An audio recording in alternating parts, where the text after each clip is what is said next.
Baik, Assalamualaikum. Perkenalkan, nama saya Amelia Septiansyah Putri dengan NIM G0023011 dari SGD A7. Baik, pertama saya akan membacakan sebuah eh, contoh skenario. Misalnya ada seseorang datang ke IGD dengan keluhan tidak bisa menjaga keseimbangan, lalu jalannya sulit dan langkahnya pendek, badannya bungkuk dan tangannya kadang bergetar tak stabil. Itu kira-kira apa sih kemungkinan penyebab kelainan yang dialami oleh seseorang tersebut? Jadi kemungkinannya itu adalah kondisi Parkinson, yaitu kondisi neurodegeneratif yang progresif akibat kematian sel dopaminergic di substansia nigra. Nah, Parkinson ini terjadi karena kadar dopamin dalam otak sangat kecil. Jadi ketika kita mengalami Parkinson, itu berarti kadar asetilkolin kita dan dopamin itu tidak seimbang. Asetilkolinnya meningkat, tetapi dopaminnya menurun. Lanjut, apa sih gejalanya Parkinson? Yang pertama, ada kelainan pada postur tubuh.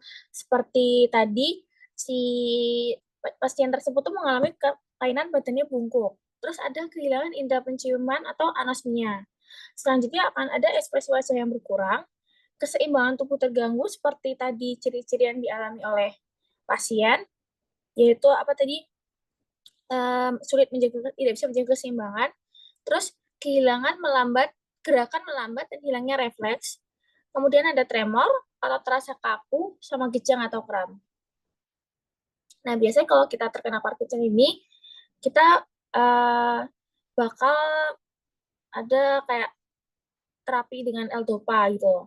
Nah, terapi L-Dopa itu menggunakan obat levodopa, itu kombinasi obat karbidopa dan levodopa yang gunanya untuk meminimalkan kecacatan, mengurangi efek samping obat, dan mengendalikan gejala yang muncul. Nah, obat-obatan itu bukan agen farmakologis yang paling efektif untuk penyakit Parkinson. Terus nanti prekursor dopamin yang bisa ditembus BBB atau blood-brain barrier, nanti levodopanya diubah menjadi dopamin, terus ada aksi enzim sehingga dopa dekarboksilase atau L-dopa diberikan bersama benserazid atau karbidopa agar efek sampingnya berkurang. Tapi obat-obatan ini tuh ada efek sampingnya. Pertama ada anoreksia, kemudian kita ada mual-mual, terus ada takikardia atau detak jantung yang meningkat, lalu ada hipertensi dan masih ada beberapa psychiatric problem atau masalah psikiatri.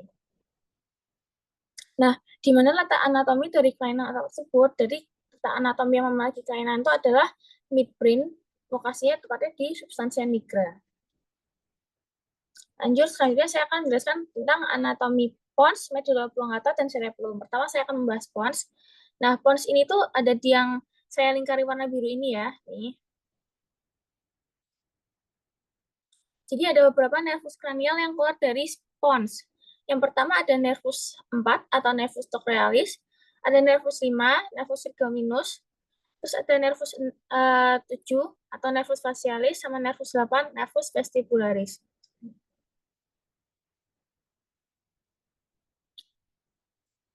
Lalu saya akan menyebutkan tentang nervus cranial dan tempat-tempat keluarnya. Pertama ada nervus 1, itu keluarnya dari bulbus olfactorius, nervus 2 dari chiasma opticum, nervus 3 dia dari fossa interpendicularis, nervus 6 dia dari caudal colliculus inferior. Lalu nervus 5 dia dari brachium pondis, nervus 6 dari sulcus bulbus pondis, nervus 7 dan 8 dari angulus cerebropontinus. Nervus 9, 10, 11 dari sulcus posterolateral, nervus 12 dari sulcus anterolateral. Nah, yang warna biru ini dia keluar dari cerebrum. Yang hitam ini dia keluar dari medula oblongata. Lalu yang kuning ini dia keluar dari pons. Yang seperti kita bahas ada nervus 5, nervus 6, sama nervus 78. Yang 5 tadi dari brachium pondis, 6 sulcus bulbopondis, dan 78 dari angulus cerebropontinus. Oke, selanjutnya aku bakalan bahas tentang pons Ferrari pas segmentalis pondis. Yaitu ini ada bagian pondis tegmental part sama dorsal face of the medulla oblongata. Baik, ini ada pons. Nanti ada colliculus facialis. Berlanjut ke gendung internal, nervus facialis, nuclei, nervi abdomen. Terus ada stria medullaris, tuh tempat nuclei, vestibularis, dan cochlearis, sama salivatoris. Ini tempat nuclei cranialis. Bisa dilihat. Yang coklat ini nervus nervi oculomotorius yang bagian sini. Terus ada nuclei nervi trochlearis, fasciculus terus ada fasciculus longitudinal medialis. Nah, dari trochlearis tadi berlanjut ke yang nuclei nervi abducens. Terus yang ini ada nuclei nervi vestibularis, ada nucleus gracilis, nucleus cuneatus, terus ada yang kecil ini nucleus centralis cornea posterior sama nuclei cornus anterioris musculorum colli. Untuk vaskularisasinya, dia tuh dari arteri basilaris pontis. Selanjutnya kita bahas soal medulla oblongata. Ini adalah tampak dorsal dari medulla oblongata dan ini tampak ventral dari medulla oblongata. Jadi yang keluar dari medulla oblongata itu ada apa aja sih? Yang pertama ada nervus 9 atau glossopharyngeus, 10 vagus, 11 accessorius, sama 12 hypoglossus. Jadi ada beberapa aspek internal dari medulla oblongata. Yang pertama ada kompleks nuklear alivarius. Terus ada yang terdiri dari nukleus ambiguus, dia tuh untuk fungsinya untuk motorik. Dia itu nukleus somatik, motorik, nervus 9, 10, dan 11. Terus ada nukleus tractus solitarius, terus sensoriknya nervus 7, 9, dan 10. Terus nukleus dorsalis nervus vagus, sama nukleus nervus hypoglossus. Nah, ini adalah gambar vaskularisasi arteriosus Willisi.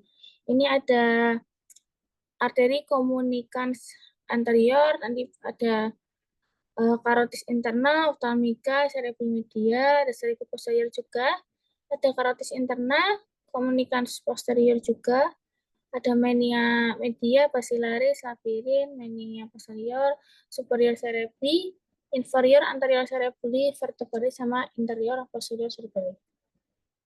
Selanjutnya kita bakal bahas anatomi cerebellum. Cerebellum itu ada 3 kayak parts itulah. Pertama ada archi cerebellum, dia ada pada lobus oculonodularis dan lingula.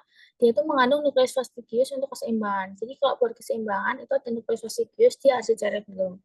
Terus ada paleo cerebellum, itu ada lobus anterior, dia mengandung nukleus emboliformis et nukleus globosus, dia untuk tonus otot. Jadi untuk tonus otot ada di paleo cerebellum.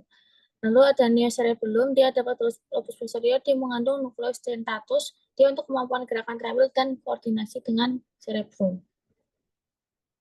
Ini ada gambar dari anatomi cerebellum. Ini anatomi cerebellum juga, ada pedunculus cerebellaris superior, terus ada pedunculus cerebellaris medius, sama pedunculus cerebellaris inferior. Terima kasih.